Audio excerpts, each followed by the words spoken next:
Ms. Diaz, my name is Tamara Jones, and I'm an administrative law judge who has been assigned to hear your case today. You are here today because you disagree with the Social Security Administration's prior decisions that have found you not disabled.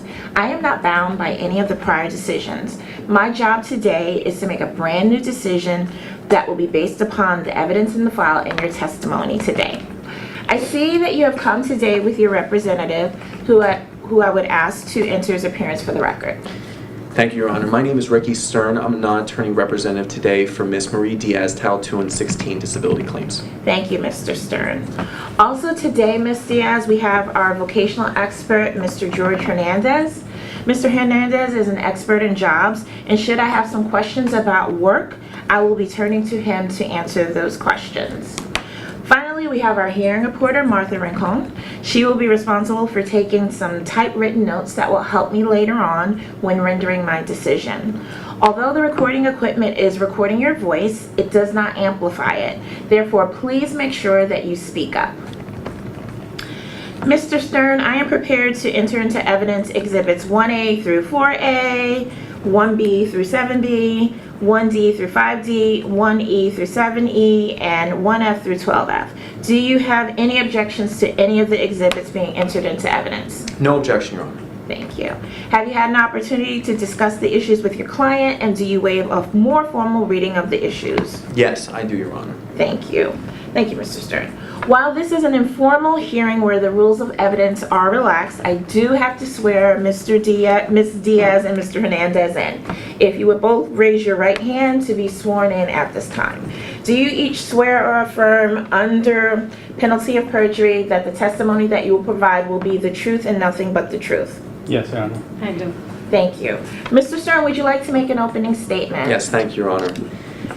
We're here today to discuss the merits of the Title II and Title 16 disability claims for Marie Diaz, who last worked on January 1st, 2017, who has worked each of the last 10 years as a customer service representative, who is unable to perform that job or any other job that exists in the national economy due to a number of impairments, not the least of which are her back pain, lumbar spinal stenosis, as well as depression, which prevent her from performing any of the past jobs that she's had or any substantial gainful activity that exists in the national economy, Your Honor. Thank you very much, Mr. Stern. Ms. Diaz, I have already reviewed your file and I'm quite familiar with the evidence. I'm going to ask you some basic questions and then I'm going to turn you over to your representative. Okay. And could you state your full name for the record, please? Marie Diaz, And what's your date of birth, please? 10/13/88, And how old does that make you today? 29, How far did you go in school? high school. And from the record, and as your representative indicated, you previously worked as a customer service representative? Yes, correct. Have you done any other kind of work within the past 15 years? No. Thank you. Mr. Stern, as I've indicated, I'm already quite familiar with the evidence in the file. If you could focus the testimony on ADLs and symptoms of pain and depression, I would quite appreciate it. Absolutely, thank you, Your Honor.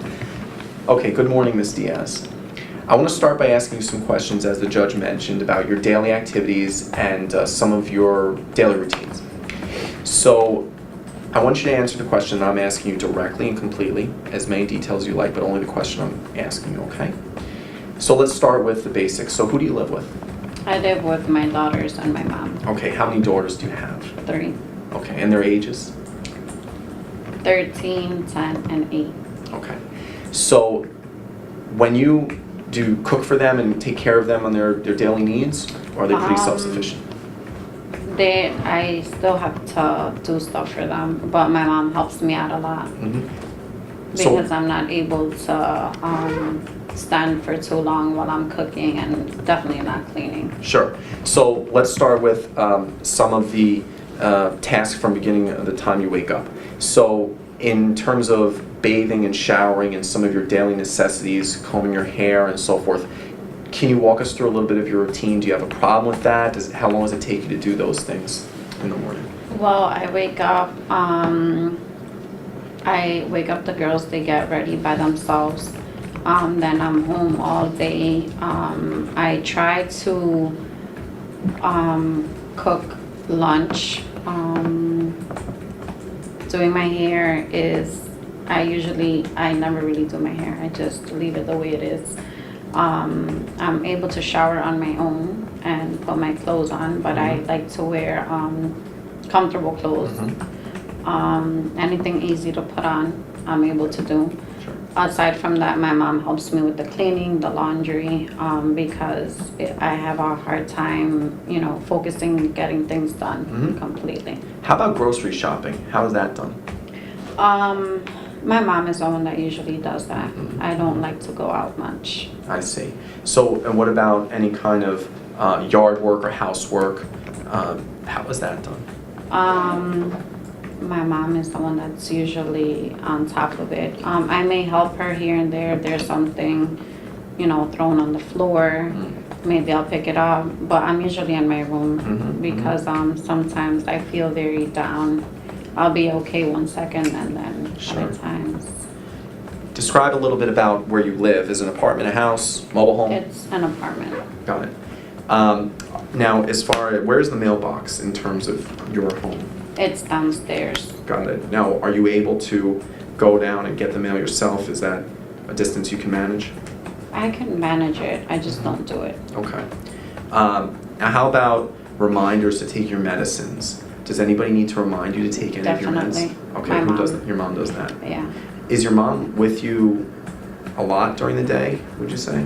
Yes, most of the times, but she also works, so it's hard most of the time. And when I'm home alone, I don't do anything.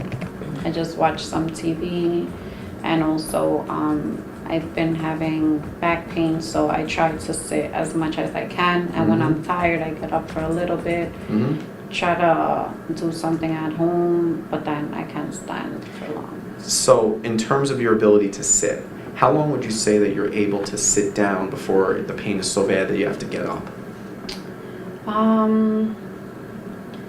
About 20 minutes. And then I have to get up, go to the restroom or get water, walk somewhere, or try to stretch. Mr. Stern, may I interject? Sure. Ms. Diaz, as I stated, this is an informal hearing. If you find that you have to stand up during this hearing, it's absolutely fine for you to do so. I won't be offended. Okay, thank you. So, how long would you say, Ms. Diaz, that you're able to walk? In a day, or in city Walking? blocks, or Walking could be maybe about 2 blocks. okay. Now, do you ever need assistance, like using an assistive device, a cane, a walker, anything like that to help you? No, not yet. Okay, got it. Now, in terms of, we talked about groceries. Do you have an idea of how much weight that you'd be able to lift or carry? Let's say in grocery terms. So do you think you'd be able to lift or carry a gallon of milk? I could, but it might affect my back. Okay. Now, what about any kind of problem with your grip? Do you have any problems, Ms. Diaz, with opening a jar or buttoning buttons on a shirt or opening doors, or any problems with your grip? I do. You do. With any of those activities or all? Please explain. All. Well, with the jar, it's hard to open it because when I feel sad, I don't have the same grip as I would have normal. That makes sense. Now, in terms of, let's say, your depression, I want to ask you about your depression and what causes your depression. I want to ask one more thing, though, about your back. Can you describe for the court where your back pain is at the moment? It's right, like in the middle. In the middle? Yes, sometimes upper, it's a lower, sharp. mid part? Yeah. A little bit lower. Okay. Sometimes it's sharp and it does go to the top. But like I said, I'm not able to do a lot of the activities because of that. Or if not, my back just gets stiff. Are you able to drive a car? Do you have the ability to do that? I could do it, but I had to stop. How often? Every maybe 25 minutes. Okay. So now, as far as your back pain, on a scale of 1 to 10, 10 being emergency room, pain 1 being the pain that we all have every day, how intense is the pain now? Right now, well, I took my medication before coming, so right now it's about a 6. Okay. What is the worst that it gets? More than 10. What do you do to make it better, if anything? I take medication. I'm only supposed to take a certain dosage per day, but I take as much as I can so the pain can go away quickly. Right. And what do you do, if anything, during the day, activity-wise, that makes it worse? If I stand more than what I should stand for, Yep. if I bend down, sometimes depending how I bend down, it might affect me. And sometimes cooking, if I try to cook, it gives me pain. Sure. Okay, so let's switch over to your depression. I understand you suffer from depression. Can you tell the court a little bit about what causes your depression? Meaning, what causes an anxiety attack? What brings it on? Well, the depression, it's because I'm not able to work. I do, when I was working, I did call out a lot. So I lost a job because of that, and going to the doctor's appointment. So I guess all of this has been affecting me since I can't work and I need money for my family. It's really affecting me. Do you find yourself crying a lot during the day? Yes, Okay. definitely. Any Not, I'm sorry. maybe like once or 2 times a day, or feeling very down. Sure. How are you around large groups of people? How do you feel? Can I stand? Yeah, please. I get nervous because I feel like I can't interact with other people because Yeah. they look at me, weird, or they don't make me feel as comfortable. So it's hard for me. Sure. And I get nervous. So that also, gives me depression, Sure. because I can't be normal like everybody else is. Sure. Can you explain in your own words to the court why you believe you can't work? Well, no job is gonna be able to hire me, because of my conditions. I'm not able to keep a job. I cannot interact with others. I do get depressed, and it's hard for me. I cannot stand or sit for too long either, not even at home. When you take your medications, have you noticed any side effects?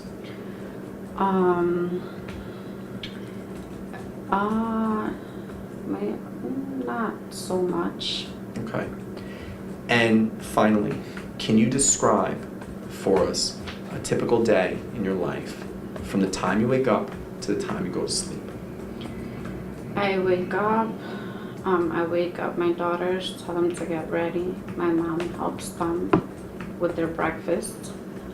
She takes out their clothes.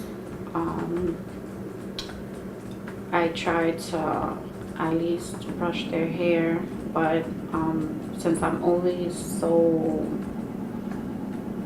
not in the mood, I'm not focused on their hair, so my mom always has to finish, or they have to do it on their own. Sure. And then if you continue after that, do you eat lunch? Do you take a And nap? then What do you do? sometimes my mom is home. When she's there, we try to do things together. But I need her there because I'm not able to do everything together, especially if, I get tired, I'm not able to finish anything. Or sometimes I'm not even able to start it. So I try to make lunch. If there's anything that I could try to do, even if it doesn't work out, I try to do it at home to help her out. But it still doesn't, it doesn't help. And then what time do you eat dinner and go to bed normally? Well, I'm usually in bed throughout the day, so I usually go to bed by like 8. Okay. Okay, Your Honor, I don't have any further questions for the claimant at this time.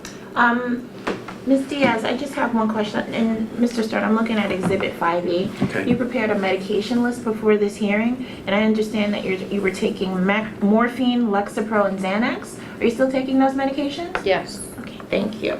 Okay, I'd like to turn to our vocational expert. Can you please state your name for the record? George Hernandez.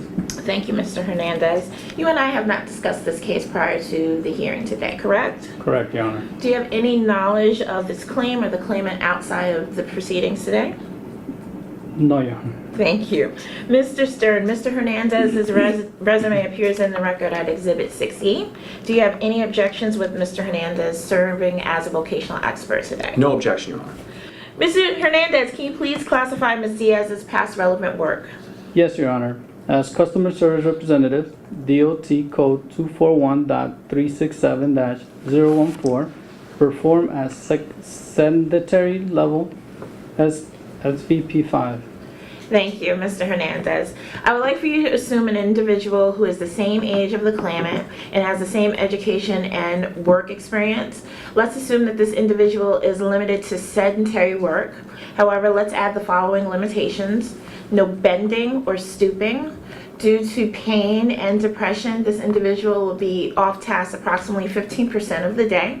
Further, assume that this individual has the ability to understand and carry out simple 1 to 2 step instructions. However, this individual would have no contact with the general public and only incidental contact with coworkers. Could such a hypothetical person perform his or her past relevant work? No, Your Honor. Are there any other jobs in the national economy that this hypothetical person could perform? No jobs, Your Honor. Thank you very much, Mr. Hernandez. Mr. Stern, is there anything else that you would like to put on the record for this hearing today? No, Your Honor. If I may make a closing statement, please. Yes.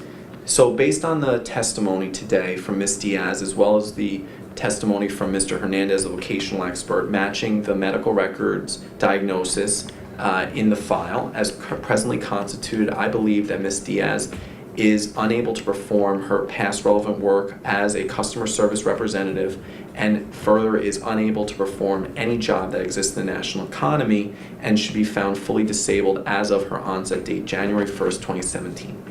Thank you, Mr. Stern. Ms. Diaz, I am going to make a decision on your case, and once I'm completed with my decision, we'll put a copy of it in the mail and you will receive it, and a copy will go to your representative, Mr. Stern. Give us approximately about 30 to 45 days to get that done. I appreciate you coming here today. Our hearing is concluded and we are off the record.